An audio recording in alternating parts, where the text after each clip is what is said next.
नमस्कार दोस्तों। तो आज हम बात करेंगे भारत के संविधान की प्रस्तावना की। तो पहले अध्याय में हमने पढ़ा था राज्य क्या है, व्हाट इज द स्टेट, और उनके तीन तत्व कार्यपालिका, न्यायपालिका और व्यवस्थापिका के बारे में बात की थी। तो अब हम बात करेंगे संविधान की प्रस्तावना के बारे में। सबसे पहले जानेंगे कि प्रस्तावना क्या है। तो सबसे पहले शाब्दिक अर्थ क्या होता है। तो प्रस्तावना तो हम एक तरह से समझे तो प्रस्तावना क्या होती है, ये एक भूमिका होती है। अब किस प्रकार की भूमिका, कि जिस प्रकार एक संविधान का एक ढांचा होता है। तो अब संविधान की बात करें तो संविधान में लगभग मान लेते हैं कि 1000 या 2000 पेज है। तो हमें वो 1000 या 2000 पेज नहीं पढ़ने हो और उन पेजों में क्या लिखा है ये जानना हो, तो वो होती है भूमिका। मतलब कि किसके बारे में लिखा गया और किस प्रकार लिखा गया, तो उसका एक परिचय देने का प्रयास किया गया है। वो होता है प्रस्तावना के अंदर। तो प्रस्तावना की पहली होती है भूमिका और दूसरा होता है परिचय। अब बात कर लेते हैं कि सबसे पहले प्रस्तावना को किस देश ने अपनाया था। तो वो यूएसए के संविधान में अपनाया गया था। और इसमें हम पहले ही बात चुके हैं कि किस प्रकार प्रस्तावना में ये चीजें लिखी होती है कि वो किस प्रकार के उद्देश्य लिए हुए हैं और किस प्रकार वो सरकार का स्वरूप है। क्या वो लोकतांत्रिक है, क्या वो अध्यक्षात्मक सरकार रखेगी, क्या वो गणतंत्रात्मक सरकार रखेगी। तो मतलब उसका किस प्रकार का स्वरूप होगा और उसके उद्देश्य क्या है। उद्देश्य में क्या वो नागरिकों को अधिकार देगी, क्या वो नागरिकों के लिए कर्तव्य रखेगी, और किस प्रकार वो सरकार का संचालन करेगी, किस प्रकार नागरिकों के लिए न्याय की व्यवस्था करेगी। तो ये सारी चीजें संविधान की प्रस्तावना में शामिल होती है। और फिर किस प्रकार के आदर्शों को वो फॉलो करती है, और संविधान को स्रोत क्या है। मतलब संविधान को कहाँ कहाँ से या किस किन किन देशों से या फिर किन किन बुकों से संविधान के अलग अलग प्रावधानों को लिया गया है, और इसमें संबंधित क्या प्रावधान है, और इसे लागू करने की तिथि का उल्लेख किस प्रकार है। तो ये सब चीजें होती है। और जो मूल जो बात करें ना, तो इसको परिचय पत्र का है। किसका, संविधान का परिचय पत्र हम देते हैं कि जैसे कि एक पुलिस वाले को मान लेते हैं, तो वो पुलिस वाले में तो वर्दी में खड़ा है तो हम जान लेते हैं कि वो पुलिस वाला है। अब एक नॉर्मल अपन बात कर लेते हैं कि किसी जैसे सचिवालय जैसी जगह पे चले जाते हैं, तो वहां पर हमें कैसे पता चलेगा कि ये कार्मिक है। तो या उनकी आइडेंटिटी के लिए क्या होता है, एक परिचय पत्र होता है कि ये आदमी यही है। तो ये चीज की एन ए पालकी वाला सर ने ये साबित करने का प्रयास किया कि जिस प्रकार एक व्यक्ति की आइडेंटिटी उस परिचय पत्र में होती है, तो संविधान की आइडेंटिटी कहाँ होगी, वो आइडेंटिटी होगी प्रस्तावना के अंतर्गत। और प्रस्तावना का आविर्भाव के बाद, आविर्भाव मतलब इसका उद्बोधन, मतलब इसको सबसे पहले रखा किसने था, वो रखा था पंडित नेहरू जी ने। वो रखा था 13 दिसंबर 1946 को रखा था। और प्रस्तावना को सबसे पहले हमने बात की कि अमेरिका के संविधान से लिया गया, लेकिन हम बात करें कि दिया मतलब उन्होंने जैसे किया था हमने उसको कॉपी किया, लेकिन उनकी जो भाषा है ना संविधान की, वो भाषा है वो ऑस्ट्रेलिया से ली गई है।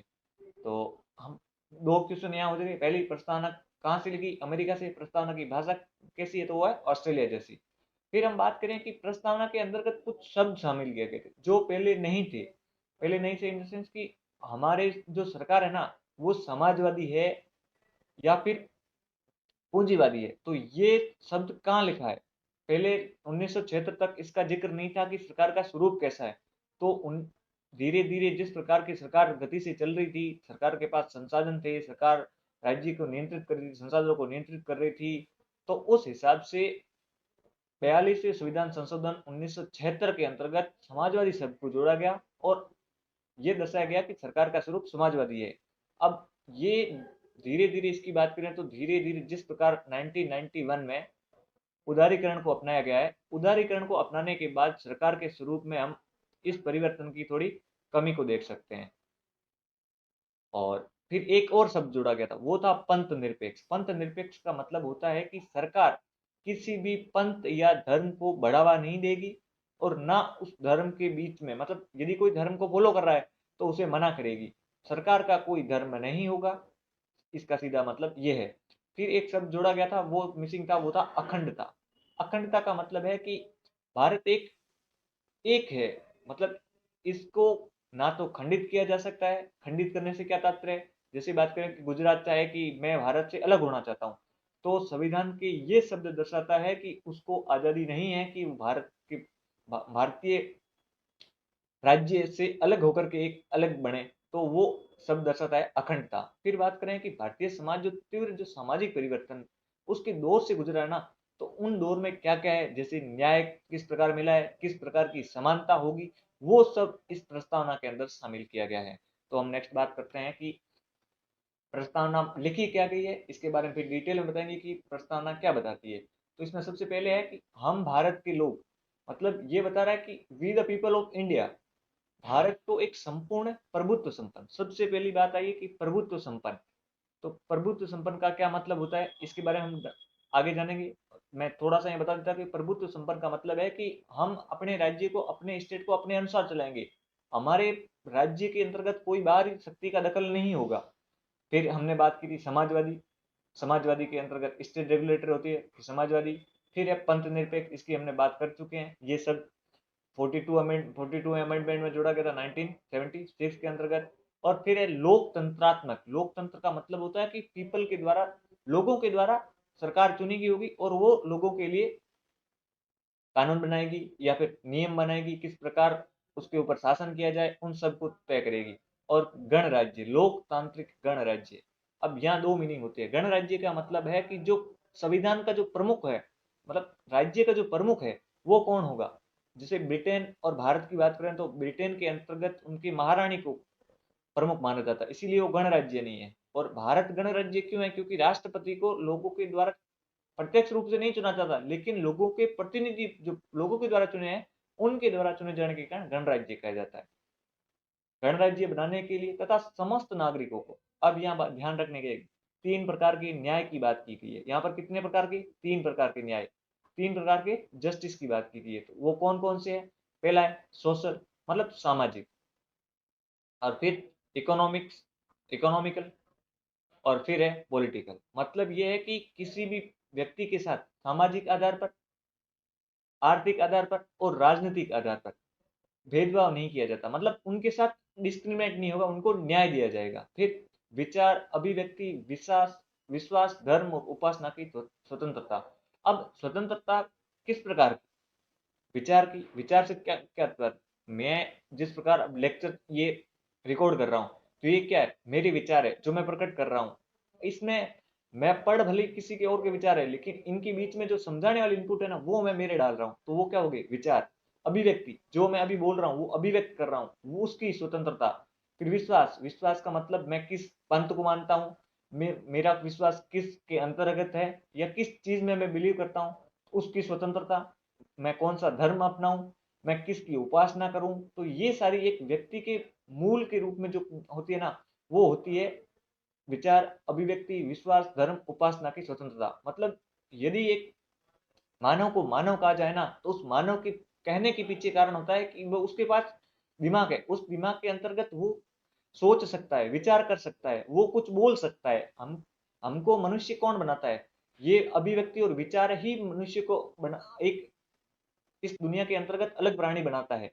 आप अन्य जंतुओं को देख लो, उनमें विचार और अभिव्यक्ति, विचार हो सकते हैं लेकिन उनको अभिव्यक्त करने के कोई साधन नहीं है। लेकिन मनुष्य इस धरती पर ऐसा प्राणी है जिनके विचार अभिव्यक्त करने का, विश्वास, किसी के प्रति विश्वास का, ये सारी चीजें होती है, तो ये सबसे अलग बनाती है, तो उसकी स्वतंत्रता। फिर प्रतिष्ठा और अवसर, मतलब कि किसी प्रकार के अवसर की समानता का मतलब है कि आपको हर समय बराबर अवसर दिया जाएगा। जैसे कि एक वैकेंसी होती है, हम फॉर्म भरते हैं, तो फॉर्म भरने के लिए हम सबको भरा गया कि आप सब आ सकते हो, आप सब आमंत्रित किए जाते हो इस एग्जाम के लिए, जो जिसकी प्रतिष्ठा होगी वो इस अवसर को प्राप्त कर लेगा, मतलब प्रतिष्ठा और अवसर की समानता है।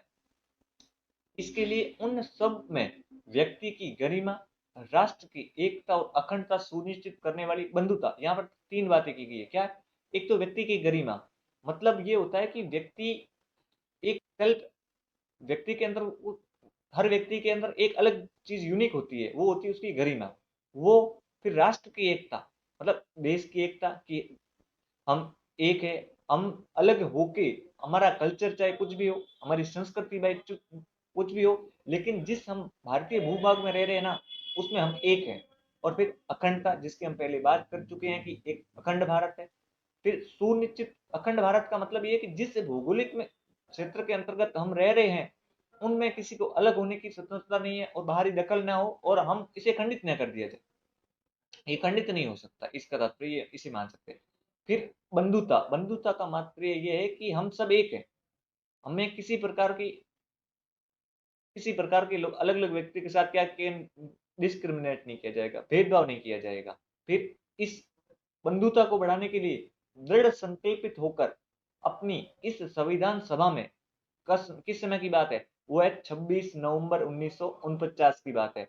उस समय तिथि क्या थी, मार्गशीर्ष शुक्ल सप्तमी,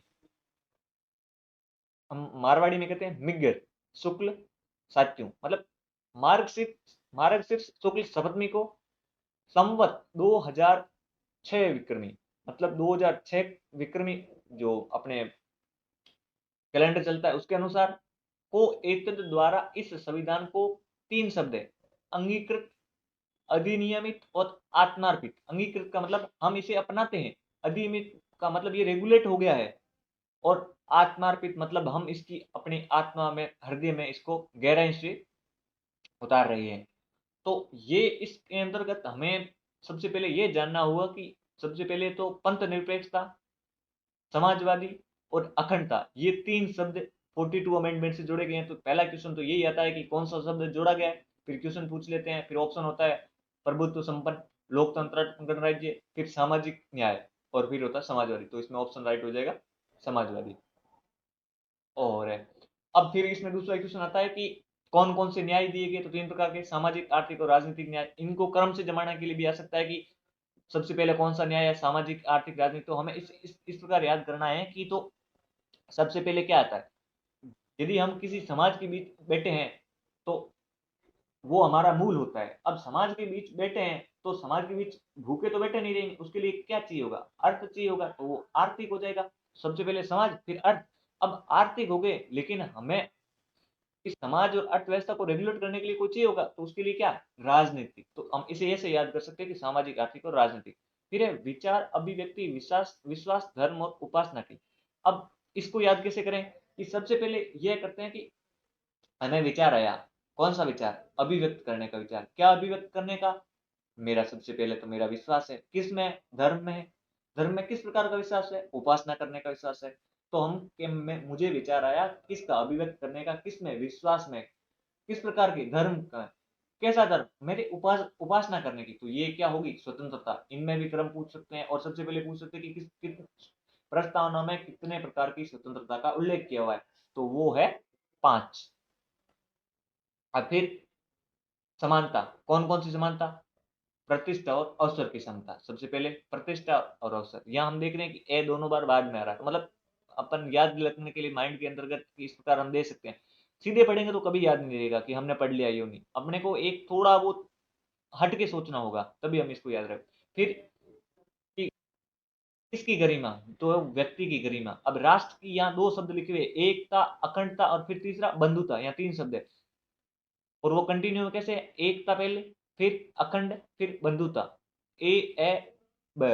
तो हम इसे ऐसे याद नहीं रख सकते। सबसे पहले हम एक होंगे, फिर हम अखंड होंगे, और अखंड होने से उससे हमारी बंधुता बढ़ेगी। फिर यहाँ डेट पूछी जाती है कि कौन सी तारीख लिखी हुई है, वो है 26 नवंबर 1949।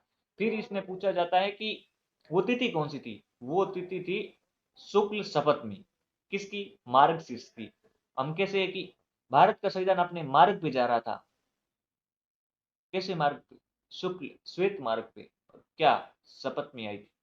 तो हमें याद रखने के पर्पज से ऐसा रखना है कि सीधे मार्ग पे, कैसे, शुक्ल मार्ग पे, कौन सी, शपथमी को। फिर 2606 विक्रमी, तो ये याद रखना है। और फिर 3 शब्द, ये मोस्ट इंपोर्टेंट है, और ये पूछा जाता है कि सबसे, जो संविधान में कौन कौन से शब्द है, तो इनके ऊपर बार बार क्वेश्चन रिपीट होते हैं। पहला है अंगीकृत, फिर अधिनियमित, फिर आत्मार्पित। अब बारीक से जानते हैं इनको। तो प्रस्तावना के हम मुख्य तत्व की बात करें कि संविधान की जो प्राधिकार का स्रोत है, मतलब कि संविधान को जो शक्ति मिलती है, ये संविधान में सर्वोच्च कौन है, तो उसके बारे में बताया गया है। तो वो है हम भारत के लोग, we the people of India, अर्थात जनता जो सर्वोच्च है। किसके लिए, भारत की जो जनता है वो संप्रभु है, मतलब इसके ऊपर किसी का रेगुलेट नहीं है। यदि किसी का रेगुलेट है, वो जनता का रेगुलेशन ही चलेगा। तो किस, हम संविधान का स्रोत क्या है, तो वो है लोग। मतलब जो संविधान को जो शक्ति मिलती है ना, वो किससे मिलती है, लोगों से मिलती है, पीपल से मिलती है। अब स्वरूप कैसा है, तो हमने बात किया था गणराज्य। गणराज्य का मतलब ये है कि हमारे यहाँ किस क्या राष्ट्रपति का चुनाव होता है। अब फिर संपूर्ण प्रभुत्व संपन्न, इसका मतलब ये है कि भारत किसी भी देश, संस्था, उनके अनुसार नहीं चलेगा। भारत अपने हितों के अनुसार फैसले लेगा। भारत अपने फैसले लेने के लिए स्वतंत्र है, कानून बनाने के लिए स्वतंत्र है। अब एक इसमें बात आती है कि भारत कॉमनवेल्थ का सदस्य है, तो हम पहले भी ब्रिटेन की गुलाम थी और आज भी भूटान है, लेकिन ये सत्य नहीं है। क्यों? क्योंकि ये स्वैच्छिक है, भारत इससे कभी भी त्याग दे सकता है। भारत कॉमनवेल्थ का सदस्य इसीलिए क्योंकि भारत के कुछ हित है।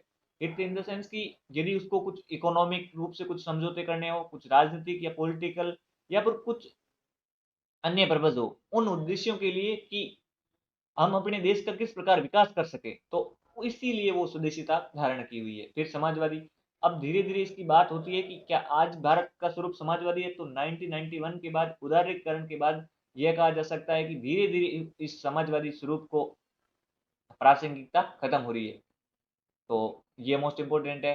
फिर लोकतंत्रात्मक बात की थी, लोकतंत्रात्मक, अब लोकतंत्रात्मक मतलब यह है कि लोगों के द्वारा चुनी हुई सरकार शासन करती है।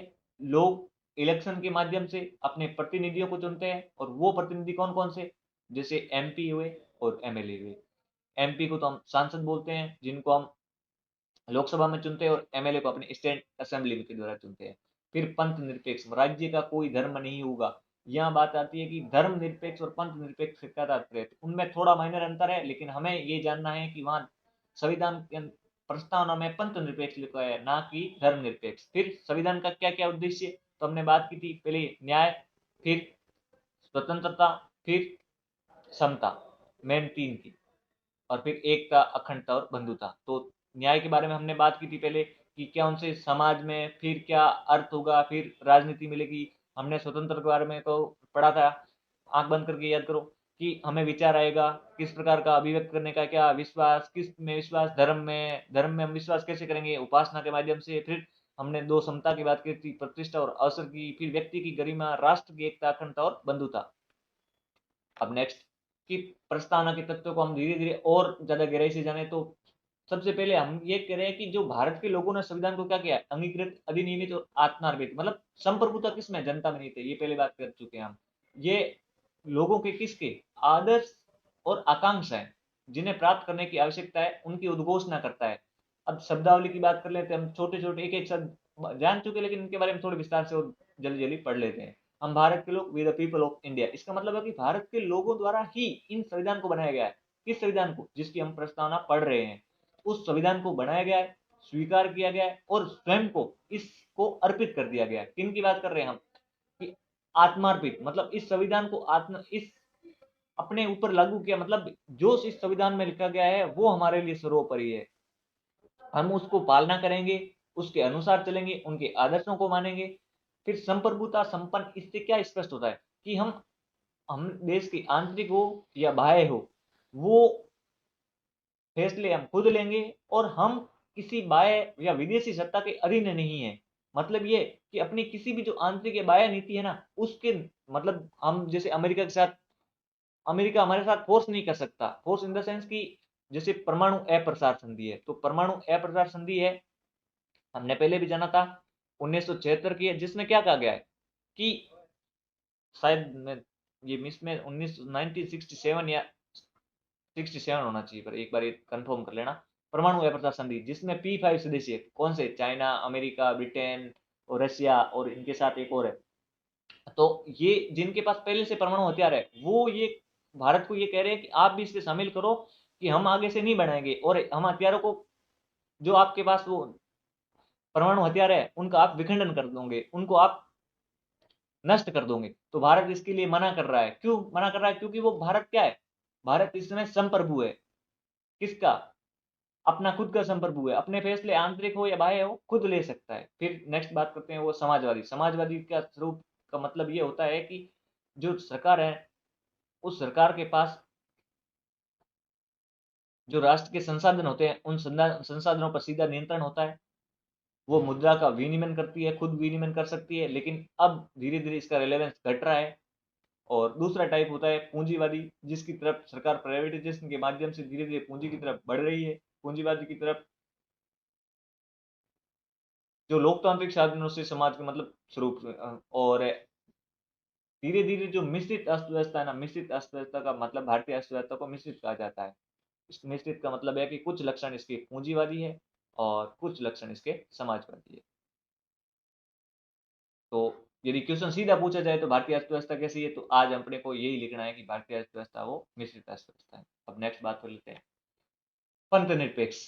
पंथ निरपेक्ष का क्या तात्पर्य है? इसका मतलब है कि धर्म और राजनीति का अलगाव है। अब धर्म और राजनीति का अलगाव क्या है? गांधी जी ने कहा था कि धर्म को राजनीति से अलग नहीं किया जा सकता। तो उन गांधी जी का जो शब्द था ना, वो अलग प्रकार का धर्म था। उनका धर्म था वो अपने कार्य करने का, कार्यशैली का, हम किस प्रकार इंगेज होते हैं, वो उसका उनका मतलब उस धर्म से था। धर्म का मतलब है कि मैं क्या कार्य कर रहा हूँ, मैं किस प्रकार का एक्ट कर रहा हूँ, वो एक्ट गांधी जी के जो धर्म में आता है। लेकिन यहाँ धर्म और राजनीति का मतलब ये कि आप हिंदू धर्म है, ये मुस्लिम धर्म है, ये ईसाई धर्म है, तो इस प्रकार का अलगाव नहीं करोगे। और ना राज्य अपना कोई धर्म होगा, और धर्म के नाम पर ना राज्य किसी के साथ भेदभाव नहीं करेगा। भेदभाव का मतलब यदि कोई ऐसी स्कीम लाई जाती है जिनमें कि मैं सिर्फ इस मुस्लिमों को ही फायदा देंगे, हम सिर्फ हिंदुओं को ही इस प्रकार के, जैसे कि टेबलेट बांटो योजना आ गई, मुफ्त में गवर्नमेंट खूब बांटती है, तो उसमें टेबलेट बांटो योजना, तो हम सिर्फ सिर्फ किन किन को देंगे, क्या मुस्लिम महिलाओं को ही टेबलेट देंगे, तो वो क्या होगा, भेदभाव होगा। लेकिन भेदभाव किया जा सकता है, लेकिन उसके लिए संविधान में मूल अधिकारों में अलग प्रकार के है। वो किन के साथ भेदभाव किया जाएगा? जो समाज के पिछड़े हो गए। लेकिन आप एक समान स्थिति वाले लोगों के साथ किसी प्रकार का भेदभाव नहीं करोगे। फिर ये हमारे कहाँ है, धार्मिक जो मामले है उनको, तो वो है अनुच्छेद 25 से 28 के अंतर्गत, मूल अधिकारों के अंतर्गत। और फिर हमने बात की है कि ये मूल संविधान में नहीं था 1976 में 42 के द्वारा। ये क्वेश्चन इंपॉर्टेंट है और बहुत बार रिपीट हुआ है। फिर लोकतांत्रिक की बात की कि शासकों के द्वारा सरकार चलाई जाएगी। ये क्या होंगे? लोगों के द्वारा निर्वाचित होंगे। जैसे एमपी और एमएलए की बात की थी हमने। और सिर्फ एमपी और एमएलए नहीं है ये, फिर तीसरा होती है कि हम सरकार विकेंद्रीकृत सरकार। विकेंद्रीकृत सरकार का मतलब हम अपने सरपंच, वार्ड पंच और फिर प्रधान, और इस प्रकार फिर और ऊपर की बॉडी में हम चुनते जाते हैं। और भारत कैसा है? प्रतिनिधिक लोकतंत्र, रिप्रेजेंटेटिव डेमोक्रेसी। रिप्रेजेंटेटिव का मतलब यह है कि इनमें संसद के दो भाग है और उनके अंतर्गत लोगों के द्वारा चुने हुए लोग उनके लिए कानून बनाते हैं, व्यवस्था करते हैं। और निचले स्तर पर सत्ता के विकेंद्रीकृत, जिनकी बात हम कर चुके हैं, सरपंच, वार्ड प्रधान, ये होते हैं। फिर नेक्स्ट गणराज्य। गणराज्य का मतलब है कि जो शासन का जो प्रमुख है ना, वो क्या नहीं होगा, वो हिरार्की से नहीं चलेगा। मतलब कि जैसे कि इंदिरा गांधी जी का बेटा राहुल गांधी, तो इंदिरा गांधी के राष्ट्रपति बनना राहुल जी बनेंगे, तो ऐसा नहीं है। जिस प्रकार ब्रिटेन के अंदर हिरार्की चलती है कि उनके राष्ट्रपति वही होंगे, तो भारत में राष्ट्रपति को पूर्णतया चुना जाता है। मतलब यहाँ पर राजनीतिक संप्रभुता है, और राज्य की बजाय देश की जनता के अंदर नहीं थे। क्या? राजनीतिक संप्रभुता। संप्रभुता मतलब उन्हें चुनाव करने की, हमें किसको अध्यक्ष बनाना है, तो वो आती है राजनीतिक संप्रभुता के अंदर। फिर जस्टिस की हमने बात की थी, वो जस्टिस प्रेरित किससे है? ये क्वेश्चन काफी बार पूछा गया। रूसी क्रांति से प्रेरित है। किसी वर्ग विशेष के, वर्ग की क्या नहीं हो, विशेष अधिकारों का उल्लंघन नहीं हो, सामाजिक, आर्थिक और राजनीतिक। फिर स्वतंत्रता की बात की थी, किस प्रकार की, मतलब स्वतंत्रता क्यों आवश्यक है? यदि व्यक्ति समाज के अंदर रह रहा है और वो कुछ एक्ट करना चाह रहा है, कुछ एक्ट का मतलब, यदि हम एक नॉर्मल बात करें कि स्वतंत्रता का मतलब बड़ा मीनिंग कैसे निकाल सकते हैं, यदि जैसा पहले समाज था उसी तरह का समाज एक व्यवस्था के तहत चलता, तो क्या आज जिस हम मॉडर्नाइजेशन की बात कर रहे हैं, जैसे मोबाइल हुआ जिसमें आप वीडियो देख रहे हो, टीवी हुई, क्या ये बन पाते यदि एक विशेष किसी व्यक्ति को स्वतंत्र नहीं छोड़ दिया जाता कि वो क्या करे? तो ये सब नहीं, जिस प्रकार का आज समाज है उस समाज तक हम कभी नहीं पहुंच पाते। उसके अंदर सबसे बड़ी भागीदारी होती है, वो होती है स्वतंत्रता की, जिसको हमारे संविधान के आर्टिकल 19 के अंतर्गत विशेष रूप से, और फिर व्यक्तिगत स्वतंत्रता की 21 के अंतर्गत बात कर चुकी है, जिसमें व्यक्ति बौद्धिक रूप से, मानसिक रूप से और आध्यात्मिक रूप से क्या हो सके, उसका पूर्ण विकास हो सके। ये सबसे बड़ी बात है। इसको मूल अधिकारों के माध्यम से परिवर्तन किया है। और फिर समता की बात की थी, किसकी, प्रतिष्ठा और अवसर की। तो भारतीय संविधान में हमने फिर किस प्रकार की समता, जैसे कि धर्म के साथ आप किसी की, जैसे हिंदू है, मुस्लिम है, ईसाई है, क्रिश्चियन है, ईसाई क्रिश्चियन एक ही हो गया, तो इसके साथ आप डिस्क्रिमिनेट नहीं कर सकते, भेदभाव नहीं कर सकते। मूल वंश, ये किस प्रकार के वंश से उत्पन्न हुआ है, कि ये राजा साहब है तो इनके बेटे को और ज्यादा ट्रीटमेंट दो, अलग प्रकार की ट्रीटमेंट दो, तो हम ऐसा नहीं कर सकते। फिर जाति, जाति के आधार पर जो सबसे ज्यादा राजनीति के अंतर्गत जो जाति होती है ना, उस जाति की बात की जाती है कि आप क्या हो, आप किसी प्रकार के, मतलब अलग अलग जातियों के, जाति सूचक शब्दों के द्वारा कि आप छोटी जाति के हो, बड़ी जाति के हो, ये जाति के हो, तो इस प्रकार आधार पर बहुत सारे डिस्क्रिमिनेट होते हैं जो आप भेदभाव नहीं कर सकते। फिर लिंग, कि ये पुरुष है, ये महिला है, ये क्या है, ट्रांसजेंडर है, तो इस प्रकार आप भेदभाव नहीं कर सकते किसी के साथ। फिर जन्म के साथ, जन्म के कैसे, कि आपका जन्म कहाँ हुआ है, किसी विशेष स्थान पर हुआ है, या फिर आपने किसी विशेष परिवार में जन्म लिया है, तो इस प्रकार आप भेदभाव नहीं कर सकते। तो इसके लिए सबसे ज्यादा जो न्यायालय के द्वारा इनको परिवर्तन किया है मूल अधिकारों में, वो है 14 से 18 के अंतर्गत। नेक्स्ट, बंधुत्व।